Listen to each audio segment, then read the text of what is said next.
ജനിച്ചു പോയില്ല സാറേ, ജീവിക്കട്ടെ പ്ലീസ്. ഞാനൊരു നല്ല നിലയിലെത്തിക്കാണാൻ അമ്മ ഒരുപാട് കഷ്ടപ്പെട്ടു. എന്ത് ചെയ്യാൻ, തലയിലെ വര ശരിയായില്ല. അമ്മേ,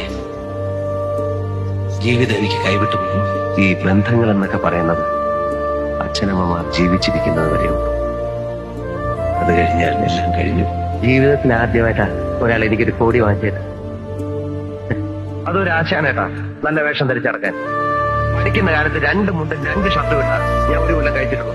എന്നെ കൊല്ലാതിരിക്കാൻ പറ്റുമോ? ഞാൻ മരിച്ചു. വായിക്കരിടാനും മറ്റ് കർമ്മങ്ങൾ എന്താന്ന് വെച്ചാ ചെയ്യാനും ഇവനെ അനുവദിക്കണം. നമുക്ക് നേരെ കഴിച്ചിട്ട് കിടക്കാം. ഡെയിലി ഞാൻ 5 മണിക്ക് തുടങ്ങും. നമ്മൾ ആരാണെന്ന് സ്വയം തിരിച്ചറിയാൻ വല്ലപ്പോഴും ഇത്തരം അനുഭവങ്ങളൊക്കെ നല്ലതാണ്. എന്റെ ആത്മാവിന്റെ സ്പന്ദനമാണ് സിനിമ.